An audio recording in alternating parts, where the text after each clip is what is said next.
Hi everyone, welcome to my Think Aloud for Teach 261. As you can see, I chose to create a Padlet for my lesson plan that I'd like to do for my Think Aloud.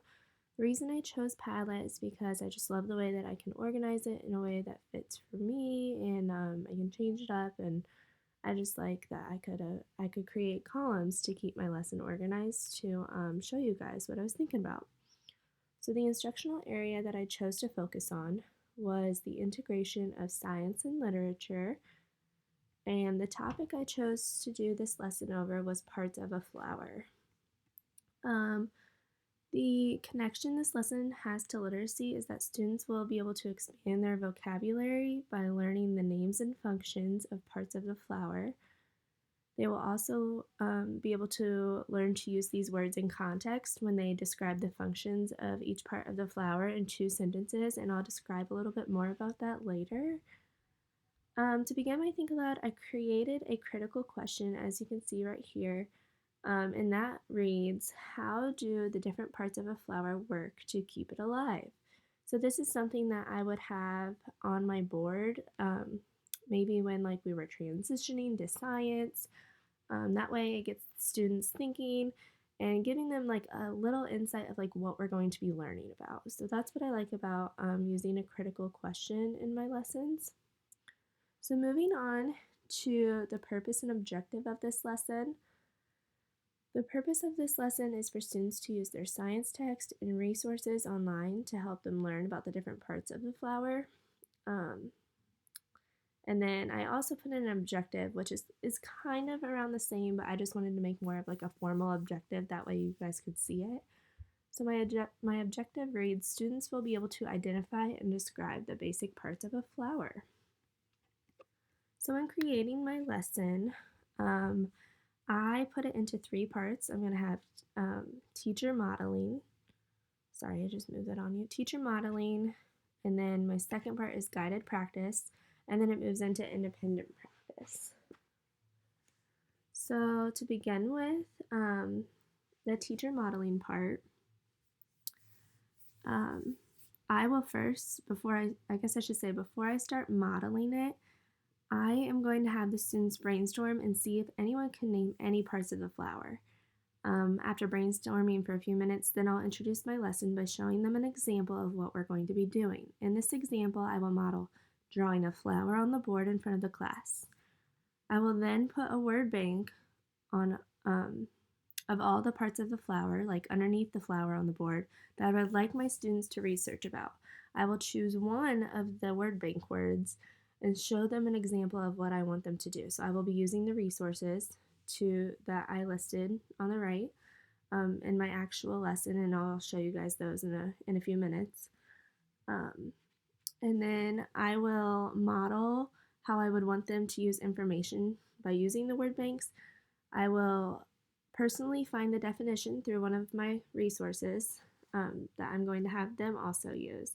And once I find the definition, I will then find the location of the part of the flower on the board so I can show them how I want them to label the specific part of the flower and where it belongs on the diagram. And then while I model this instruction, I will ask questions. For example, if I was locating the roots of a flower, I may ask the questions like, what do roots do? And how do the roots keep a flower alive? Just to get the students thinking, because I will then, after they find each part of the flower and what it does, I want them to write a 2-sentence definition of either the function of that part of the flower or just something that they learned about that flower, just to get them using the word in a sentence and going back to that connection to literacy and how they're learning to use the words in context. Moving on to the next part of my lesson, I am going to do guided practice. So in this part, the students will create a flower using coffee grounds, fake flowers, glue, scissors, and construction paper. And if I had enough time, I would show you guys how I would do that and stuff, but I'm going to keep it simple and short and just move on with it. After they create the model of the flower, they will then take a sticky note or something similar. If you don't have sticky notes, you can just do tape and paper or something like that. and then I will have them stick it on to the part of the flower that they found so that they know where it goes. This is what I was modeling, so they would follow what I was modeling, and I'd be there to help them every step of the way.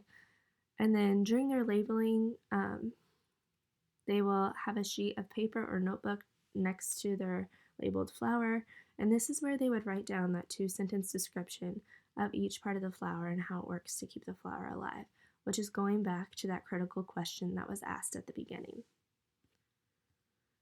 Once they have done this practice, I could also, in this part, do their formative assessment, which if you look over under my assessment list, I put my formative assessment as after going over the content during the teaching model, students will break into groups of 2. So this is they'll break into groups during the guided practice. And once they break into groups, they will use the materials to create a flower, and in their groups, students will exchange ideas of parts of a flower along with the functions of each part of the flower. So they're working together to find the different parts of the flower and the functions of them and how they're keeping the flower alive and doing its job of each part of the flower. So after meeting in their groups, I will then have them break back and go into their original seats, and we'll come back together and talk as an entire class. And I will have each group of students either explain a part of the flower that they have found using their resources and where it goes. I'll have them show us where it goes up on the board. And if they don't do that, then I'm going to have them, after someone explains the location of that part of the flower, I will then have another group explain 2 functions or the 2-sentence description that they wrote about that part of the flower. And then through this time that I can discuss any mistakes that were made, maybe if students put a part of a flower in the wrong place, they labeled it in the wrong place, I could just discuss any of those mistakes that were made during this time. So then after that, I would move on to independent practice, and I'll click on this worksheet, see if it's working. And this is just hopefully it pops up, we'll see. Oh, okay. So this is just an example of something that I found online. It didn't have to be exactly like this, but I would use something similar for independent practice. So this is after we have discussed as a class. They've found with their partner the different parts of the flower. I will have them use this fill in the blank worksheet, and this is what I will use for my summative assessment. If you go back here, my summative assessment reads, students will use a fill-in-the-blank worksheet to indicate the different parts of the flowers. This is just for me to grade so that I can kind of have an idea of where they're at, what I need to go back and look at, and if we need to go back as an entire class or if I need to address just 1 or 2 students. That's what I'm doing in my summative assessment. So now I want to show you some of the resources that I want my students using during this lesson. Here's the first one. We'll see if it loads. Sorry, it might be a little slow.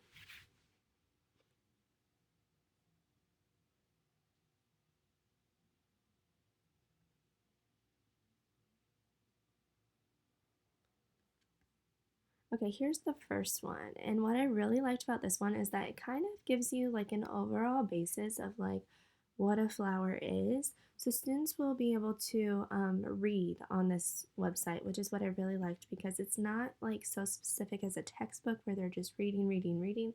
They're reading information that is super valuable to what we're learning about and what they're needing to know for the activity that they're doing in class. So on this website, they can click on different parts of the flower. So it's labeled petal, and it even shows them so that they can have a better idea of where their labeling needs to go on their diagram. So for example, I'll just click on petal.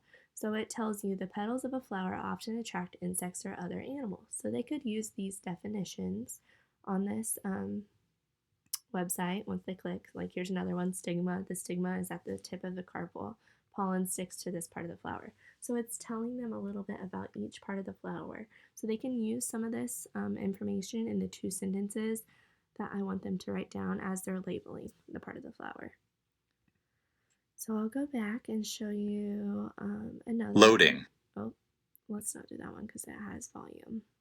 That one's kind of a fun, I'll just tell you about that one. That one's a fun interactive thing where it's kind of like a video, but then it stops and you can like click on the different parts of the flower and he tells you about it, but it also gives you a description that you can read about. So here's another one, which is kind of a little game. So I'll show you just like one example. So it says stamen, and then like you click and try to find where the stamen is. So I'm just going to click on a random one and it'll tell me, oh, that's wrong. So it gives me a little buzz, and that's the filament. So this is something that they could use before they go into the independent practice, because it's kind of giving them that review and seeing what they know and what they need to work on. So there's actually one more here if you guys are interested. You can look at it. It's just a website where like you can read about the different parts of the flower and all the definitions. They can go back and check their definitions and making sure that they're labeling right. And all these resources are just reinforcing the practice that I want them to get so that I can ensure that they're understanding the different parts of the flower. So this is my Think Aloud. I hope you all enjoyed, and yeah, have a good day.